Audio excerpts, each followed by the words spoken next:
ബംഗ്ലാദേശിലെ ഹിന്ദുവിരുദ്ധ കലാപത്തിനെതിരെ ശബ്ദമുയർത്താൻ രാഹുൽ ഗാന്ധിയും കൂട്ടരും മടിക്കുന്നതിനെ തുറന്നുകാട്ടി മുൻ കേന്ദ്രമന്ത്രി വി മുരളീധരൻ. അന്താരാഷ്ട്ര മാധ്യമങ്ങളായ BBC, ABC, അൽ ജസീറ എന്നിവയൊക്കെ അസത്യവും അർദ്ധസത്യവും തെറ്റിദ്ധരിപ്പിക്കുന്ന രീതിയിലുള്ള വാർത്തകളുമാണ് നൽകുന്നത്. ബംഗ്ലാദേശിലെ ഹിന്ദുക്കൾക്ക് നേരെ ജമാഅത്തെ ഇസ്ലാമിയുടെ നേതൃത്വത്തിൽ നടക്കുന്ന അക്രമങ്ങളെ ഇന്ത്യയിലെ മാധ്യമങ്ങൾ വാർത്തയാക്കുമ്പോൾ അത് ഇസ്ലാമോഫോബിക് ആണെന്നാണ് അൽ ജസീറ പറയുന്നത്. ബംഗ്ലാദേശ് വിഷയത്തിൽ ഇന്ത്യയിലെ രാഷ്ട്രീയ നേതൃത്വവും മാധ്യമങ്ങളും കാണിക്കുന്ന ഇരട്ടത്താപ്പിനെ പലരും തുറന്നു കാണിക്കുന്നുണ്ട്. ബംഗ്ലാദേശ് വിഷയത്തിൽ വി മുരളീധരൻ ജന്മഭൂമി പത്രത്തിൽ എഴുതിയ ലേഖനം ഇങ്ങനെ: ലോക സമസ്ത സുഖിനോ ഭവന്തു എന്നതാണ് ഭാരതത്തിൻ്റെ ആപ്തവാക്യം. ഈ ഭൂമിയിലെ സകല ജീവജാലങ്ങളും സുഖത്തോടെ ഇരിക്കണം എന്നാണ് നമ്മുടെ ആഗ്രഹം. അതിനാൽ തന്നെ ഏത് രാജ്യത്തും സ്ഥിരതയുള്ള ഭരണവും ജനക്ഷേമം ലക്ഷ്യമാക്കി പ്രവർത്തിക്കുന്ന സർക്കാരും എന്നതാണ് ഭാരതത്തിൻ്റെ താൽപ്പര്യം. ഒരു രാജ്യത്തെയും അസ്ഥിരപ്പെടുത്താനോ ആരുടെയും അഖണ്ഡതയെ ചോദ്യം ചെയ്യാനോ നാം തയ്യാറാവില്ല. ദൗർഭാഗ്യവശാൽ പല കാരണങ്ങൾ കൊണ്ട് നമ്മുടെ അയൽപ്പക്കം അസ്വസ്ഥമാണ്. ദക്ഷിണേഷ്യയിൽ, പ്രത്യേകിച്ചും ഇന്ത്യൻ ഉപഭൂഖണ്ഡത്തിലാകെ കാര്യങ്ങൾ അത്ര ആശാസ്യമല്ല എന്ന് വിവിധ രാജ്യങ്ങളിലെ സംഭവങ്ങൾ വ്യക്തമാക്കുന്നു. മ്യാൻമറിൽ ആഭ്യന്തര കലാപം നടക്കുകയാണ്. നേപ്പാളിൽ സർക്കാരിനെതിരായ അവിശ്വാസ പ്രമേയം പാസ്സാവുന്നു. ശ്രീലങ്കയിൽ നടന്ന കലാപവും അട്ടിമറിയും നമ്മെ ഞെട്ടിച്ചു. പാകിസ്ഥാനിൽ സൈനിക ആസ്ഥാനം പോലും ജനങ്ങൾ ആക്രമിക്കുന്നു. അഫ്ഗാനിസ്ഥാനിൽ താലിബാൻ ഭരണം പിടിച്ചു. ഏറ്റവും ഒടുവിൽ ബംഗ്ലാദേശിൽ തിരഞ്ഞെടുക്കപ്പെട്ട പ്രധാനമന്ത്രിക്ക് അവിടെ നിന്ന് പലായനം ചെയ്യേണ്ടി വന്നിരിക്കുന്നു. ഇതെല്ലാം നടക്കുമ്പോഴും 140 കോടി ജനങ്ങളുള്ള, വ്യത്യസ്ത ഭാഷയും സംസ്കാരവും മതവും ജാതിയുമുള്ള നമ്മുടെ ഭാരതം നരേന്ദ്രമോദി എന്ന ജനപ്രിയ നേതാവിന് കീഴിൽ ശാന്തമായി സുസ്ഥിരമായി വികസനപാതയിൽ മുന്നോട്ടു പോകുന്നു. രൂപീകരിക്കപ്പെട്ട് 78 വർഷമാകുമ്പോഴും രാജ്യത്തിൻ്റെ നിലനിൽപ്പിന് വെല്ലുവിളിയാകുന്ന ആഭ്യന്തര കലാപങ്ങൾ ഇല്ലാത്തത് ഇവിടുത്തെ ഭൂരിപക്ഷ സമുദായം സഹിഷ്ണുതയുടെയും ഉൾക്കൊള്ളലിൻ്റെയും പ്രത്യയശാസ്ത്രത്തിൽ വിശ്വസിക്കുന്നതിനാലാണ്. അതിൽ നമുക്ക് അഭിമാനിക്കാം. പക്ഷേ അത് പറയുമ്പോഴും അസ്വസ്ഥമായ അയൽപക്കത്തെ സംഭവങ്ങൾ നമ്മെ ഒട്ടും സന്തോഷിപ്പിക്കുന്നതല്ല. ബംഗ്ലാദേശിലെ സംഭവങ്ങൾ വല്ലാതെ ആശങ്കപ്പെടുത്തുന്നതാണ്. കലാപത്തെ തുടർന്ന് ന്യൂനപക്ഷങ്ങൾക്ക്, പ്രത്യേകിച്ച് ഹിന്ദുക്കൾക്ക് നേരെ നടക്കുന്ന ആക്രമണങ്ങളാണ് ഏറ്റവും ഗൗരവതരം. 200-ലേറെ അക്രമ സംഭവങ്ങളാണ് ഇതുവരെ ഹിന്ദു ന്യൂനപക്ഷങ്ങൾക്ക് നേരെ നടന്നത്. 52 ജില്ലകളിൽ ആക്രമണം നടന്നു എന്നാണ് ഹിന്ദു സംഘടനകളുടെ കണക്ക്. ക്ഷേത്രങ്ങൾ വ്യാപകമായി തകർക്കപ്പെട്ടു. ഹിന്ദു ന്യൂനപക്ഷങ്ങൾക്ക് നേരെ നടക്കുന്ന ആക്രമണങ്ങൾ ആശങ്കപ്പെടുത്തുന്നതാണ് എന്ന് ബംഗ്ലാദേശിലെ ഇടക്കാല സർക്കാർ അവരുടെ ഔദ്യോഗിക പ്രസ്താവനയിൽ പറഞ്ഞു. ഇടക്കാല സർക്കാരിനെ നയിക്കുന്ന മുഹമ്മദ് യൂനുസ് തന്നെ ഈ അക്രമങ്ങളെ അപലപിച്ചു. ഹിന്ദു, ക്രിസ്ത്യൻ, ബുദ്ധമത വിശ്വാസികൾക്ക് നേൽ നടക്കുന്നത് ഹീനമായ ആക്രമണമാണെന്നും അതിൽ നിന്ന് പിന്തിരിയണമെന്നും അദ്ദേഹം ആവശ്യപ്പെട്ടു. ഇടക്കാല സർക്കാർ ആദ്യ ദിനങ്ങളിൽ തന്നെ ഹിന്ദു വിദ്യാർത്ഥി സംഘടനകളുടെ പ്രത്യേക യോഗം വിളിച്ചിരുന്നു. ഇതിനർത്ഥം ബംഗ്ലാദേശിൽ ഹിന്ദു ന്യൂനപക്ഷങ്ങളെ ലക്ഷ്യം വെച്ചുള്ള ആക്രമണങ്ങൾ വ്യാപകമായി നടക്കുന്നുണ്ട് എന്ന് തന്നെയാണ്. എന്നാൽ ഹിന്ദു പീഡനം ബംഗ്ലാദേശിൽ സർക്കാർ തന്നെ ഏറ്റുപറഞ്ഞാലും ഭാരതത്തിലെ പ്രതിപക്ഷവും ഇടതുപക്ഷ മാധ്യമങ്ങളും അത് യാഥാർത്ഥ്യമെന്ന് അംഗീകരിക്കുകയോ കണ്ടതായി നടിക്കുകയോ ചെയ്യുന്നില്ല. പാഞ്ചിഗാർ ജില്ലയിലെ 2 ഹിന്ദു ഭൂരിപക്ഷ ഗ്രാമങ്ങൾക്ക് തീയിട്ടത് വിദേശ മാധ്യമങ്ങൾ റിപ്പോർട്ട് ചെയ്തു. എന്നാൽ കേരളത്തിലെ ഏതെങ്കിലും മുഖ്യധാരാ മാധ്യമങ്ങളോ ദേശീയ പത്രങ്ങളോ അത് റിപ്പോർട്ട് ചെയ്തില്ല. മറിച്ച് മുസ്ലിം ഭൂരിപക്ഷ മേഖലയിലായിരുന്നു ആക്രമണമെങ്കിൽ പത്രങ്ങളുടെ 1-ാം പേജ് തന്നെ വാർത്തയാകുമായിരുന്നു. ഹമാസ് മേധാവി ഇസ്മായിൽ ഹനിയ കൊല്ലപ്പെട്ടതിൻ്റെ പേരിൽ വയനാട് ഉരുൾപൊട്ടലിൻ്റെ തൊട്ടുപിറ്റേന്ന് കോഴിക്കോട് പ്രതിഷേധ പ്രകടനങ്ങൾ നടന്നു. മണിപ്പൂരിലെ ഗോത്രവർഗ കലാപത്തിൻ്റെ പേരിൽ കേരളത്തിൽ പ്രതിഷേധങ്ങൾ നടക്കാത്ത ഇടങ്ങളില്ല. എന്നാൽ അതിഹീനമായ പീഡനത്തിനിരയാകുന്ന ബംഗ്ലാദേശി ഹിന്ദുക്കൾക്കായി ആരും ശബ്ദിച്ചു കണ്ടില്ല. ഹിന്ദു വിഭാഗത്തിൽ നിന്നുള്ള മാധ്യമപ്രവർത്തകനും അവിടെ കൊല്ലപ്പെട്ടു. എഡിറ്റേഴ്സ് ഗിൽഡ് മുതൽ കേരള പത്രപ്രവർത്തക യൂണിയൻ വരെയുള്ളവർ മൗനത്തിലാണ്.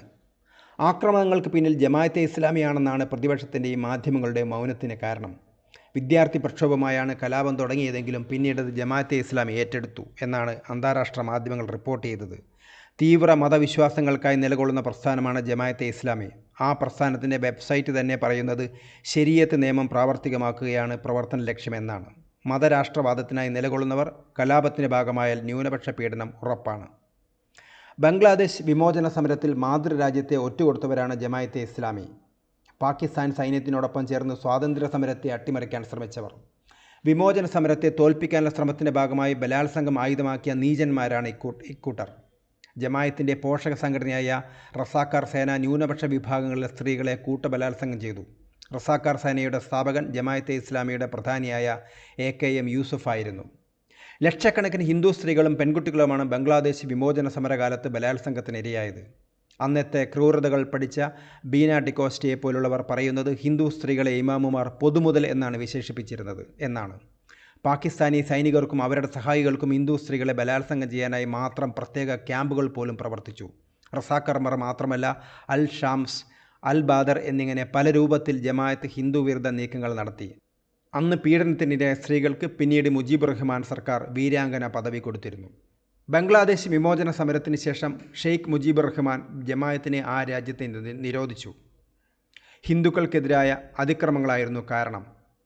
ഇടക്കാലത്ത് സജീവമായ ജമാഅത്തെ ഇസ്ലാമിയെയും അവരുടെ വിദ്യാർത്ഥി വിഭാഗത്തെയും 2013 ബംഗ്ലാദേശ് സർക്കാർ വീണ്ടും നിരോധിച്ചു.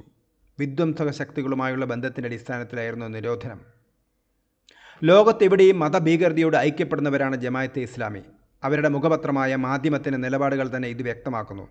അഫ്ഗാൻ പ്രസിഡന്റ് മുഹമ്മദ് നജീബുള്ളയെ കൊന്ന് വിളക്കുകാലിൽ കെട്ടിത്തൂക്കിയതിനെ താലിബാൻ വിസ്മയം എന്ന് 1996 തലക്കെട്ട് കൊടുത്ത മാധ്യമം താലിബാൻ്റെ രണ്ടാം വരവിനെ സ്വതന്ത്രമായി അഫ്ഗാനിസ്ഥാൻ എന്നാണ് വിശേഷിപ്പിച്ചത്. അഫ്ഗാനിസ്ഥാനിലെ സാധാരണ ജനം പ്രാണരക്ഷാർത്ഥം പലായനം ചെയ്യുന്ന കാഴ്ച ലോകം കാണുമ്പോഴായിരുന്നു ഈ തലക്കെട്ട്. ഹമാസ്, ഐസിസ്, താലിബാൻ തുടങ്ങിയ മതഭീകര പ്രസ്ഥാനങ്ങളുടെ അതേ പ്രത്യയശാസ്ത്രമാണ് ജമാഅത്തെ ഇസ്ലാമിയുടേത്.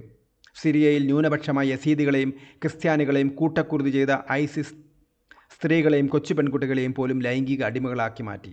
ഇസ്രായേലി പെൺകുട്ടികളെ പരസ്യമായി ബലാത്സംഗം ചെയ്തു കൊന്ന ഹമാസിൻ്റെ ക്രൂരത ലോകം കണ്ടു.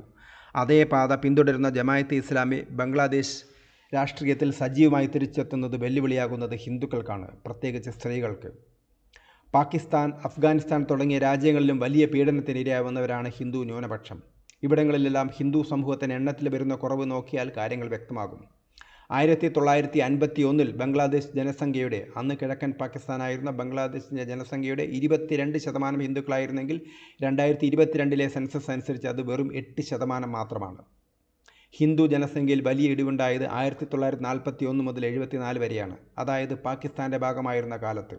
അതേസമയം ഇതേ മേഖലയിൽ മുസ്ലിം ജനസംഖ്യ 1941 2.95 കോടിയിൽ നിന്ന് 2001 ആകുമ്പോൾ 11 കോടിയായി ഉയർന്നു. ബംഗ്ലാദേശിൽ ന്യൂനപക്ഷങ്ങളുടെ എണ്ണത്തിൽ വൻതോതിൽ ഇടിവുണ്ടായെങ്കിൽ ഭാരതത്തിൽ തിരിച്ചാണ് കാര്യങ്ങൾ. 1950 താരതമ്യം ചെയ്യുമ്പോൾ 2015 കണക്കനുസരിച്ച് ഭാരതത്തിലെ മുസ്ലിം ജനസംഖ്യയിൽ 43.15% വർധനമാണ് ഉണ്ടായത്. മതപീഡനം മൂലമുള്ള കൂട്ടപലായനമാണ് ബംഗ്ലാദേശി ഹിന്ദുക്കളുടെ എണ്ണത്തിലുണ്ടായ ഇടിവിന് മുഖ്യ കാരണമെന്ന് പഠനങ്ങൾ പറയുന്നു. തൊട്ടയൽ രാജ്യത്ത് ഇത്രയും ഗുരുതരമായ സാഹചര്യം നിലനിൽക്കുമ്പോൾ ഭാരതത്തിലെ പ്രതിപക്ഷം പുലർത്തുന്നത് കുറ്റകരമായ മൗനമാണ്. മതന്യൂനപക്ഷങ്ങളുടെ അവകാശ പോരാളി എന്ന് സ്വയം വിശേഷിപ്പിക്കുന്ന പ്രതിപക്ഷ നേതാവ് രാഹുൽ ബംഗ്ലാദേശിലെ ഹിന്ദു ന്യൂനപക്ഷങ്ങളെക്കുറിച്ച് മിണ്ടിയിട്ടില്ല. ന്യൂനപക്ഷ സംരക്ഷണത്തിൻ്റെ അട്ടിപ്പേറവകാശം ഏറ്റെടുത്ത പിണറായി വിജയനും ബംഗ്ലാദേശിലെ ഹിന്ദുക്കളെ നിലവിളിക്കേണ്ടതായി നടിക്കുന്നില്ല. ന്യൂനപക്ഷങ്ങൾ ഹിന്ദുക്കളായാൽ രാഹുലും പിണറായി വിജയനും മൗനിബാബകളാവും. അമ്പലങ്ങളുടെയും നാട്ടുകാരുടെയും സ്വത്തുവകകൾ കയ്യേറുന്ന വഖഫ് ബോർഡിനെ നിയന്ത്രിക്കാൻ നിയമഭേദഗതി കൊണ്ടുവന്നപ്പോൾ കോൺഗ്രസ് അതിനെ വിശേഷിപ്പിച്ചത് ന്യൂനപക്ഷങ്ങളുടെ മേലിലെ അതിക്രമമെന്നാണ്. എന്നാൽ ബംഗ്ലാദേശിലെയും അഫ്ഗാനിസ്ഥാനിലെയും തലമുറകളായി ഹിന്ദു ന്യൂനപക്ഷങ്ങൾ കൈവശം വച്ചിരിക്കുന്ന ഭൂമി പിടിച്ചെടുത്ത് അവരെ അവിടെ നിന്ന് ആട്ടിപ്പായിക്കുന്നതിനെക്കുറിച്ച് കോൺഗ്രസിന് ഒന്നും പറയാനില്ല. അഫ്ഗാനിസ്ഥാനിലും ഹിന്ദു, സിഖ് ന്യൂനപക്ഷങ്ങൾ വലിയ ദുരിതത്തിലൂടെയാണ് കടന്നു പോകുന്നത്. 1980 ഏതാണ്ട് 1 ലക്ഷത്തിനടുത്ത് ഹിന്ദു, സിഖ് കുടുംബങ്ങൾ ഉണ്ടായിരുന്ന അഫ്ഗാനിസ്ഥാനിൽ ഇനി അവശേഷിക്കുന്നത് വിരലിലെണ്ണാവുന്നവർ മാത്രം. 2021 ഭാരത സർക്കാർ നടത്തിയ ഓപ്പറേഷൻ ദേവി ശക്തിയുടെ ഭാഗമായി ഇവിടെ എത്തിയ 206 അഫ്ഗാൻ പൗരന്മാർ ഹിന്ദു, സിഖ് വിഭാഗങ്ങളിൽപ്പെട്ടവരായിരുന്നു. ഇവരെല്ലാം തന്നെ ഭാരത പൗരത്വം ആഗ്രഹിക്കുന്നവരാണ്. അയൽപക്കത്തെ മുസ്ലിം ഭൂരിപക്ഷ രാജ്യങ്ങളിൽ ഇത്തരത്തിൽ പീഡനം അനുഭവിക്കുന്ന ന്യൂനപക്ഷങ്ങൾക്ക് അഭയം നൽകാനാണ് നരേന്ദ്രമോദി സർക്കാർ പൗരത്വ ഭേദഗതി നിയമം കൊണ്ടുവന്നത്. എന്നാൽ കോൺഗ്രസും CPM ഉൾപ്പെടുന്ന ഇന്ത്യ സഖ്യം ഒന്നിച്ചതിനെ എതിർത്തു. കേരളത്തിൽ മുഖ്യമന്ത്രിയും പ്രതിപക്ഷ നേതാവും ഒരുമിച്ചാണ് പൗരത്വ ഭേദഗതി നിയമത്തിനെതിരെ സമരം ചെയ്തത്. വാസ്തവത്തിൽ മതത്തിൻ്റെ പേരിൽ കൊല്ലിനും കൊലയ്ക്കും ബലാത്സംഗത്തിനും ഇരയാവുന്ന മനുഷ്യർക്ക് പ്രതീക്ഷയുടെ കിരണമാണ് പൗരത്വ ഭേദഗതി നിയമം. എന്നാൽ സനാതനധർമ്മപാതയിൽ ജീവിക്കുന്നതിൻ്റെ പേരിൽ പീഡനം അനുഭവിക്കുന്നവരെ ഇവിടെ കയറ്റരുത് എന്ന നിലപാടാണ് പ്രതിപക്ഷ പാർട്ടികളും ഇസ്ലാമിക തീവ്രവാദികളും എടുത്തത്. അഭയാർത്ഥികളെ ഇവിടെ വന്നിട്ടുള്ള ഹിന്ദുക്കളടക്കമുള്ളവർക്ക് പൗരത്വം നൽകുന്നതിനെതിരെ നിരന്തരം കോടതിയെ സമീപിക്കുകയാണ് പ്രതിപക്ഷ നേതാക്കൾ. ന്യൂനപക്ഷ അവകാശങ്ങൾ ഹിന്ദുക്കൾക്കില്ലേ എന്നാണ് രാഹുലും പിണറായി വിജയനും അടക്കം നേതാക്കൾ വ്യക്തമാക്കേണ്ടത്. മതവിശ്വാസത്തിൻ്റെ പേരിൽ പീഡിപ്പിക്കപ്പെടുന്ന സകല മനുഷ്യർക്കും അഭയം നൽകാൻ ഭാരതത്തിനാകണം. ഏകം സത് വിപ്ര ബഹുധാ വദന്തി, ജ്ഞാനികൾ സത്യത്തെ പല രൂപത്തിൽ കണ്ടാലും എല്ലാം ഒന്നു തന്നെ എന്ന് വിശ്വസിക്കുന്ന നമുക്ക് പീഡനം അനുഭവിക്കുന്ന ബംഗ്ലാദേശി സഹോദരങ്ങളെ കണ്ടില്ലെന്ന് നടിക്കാനാവില്ല.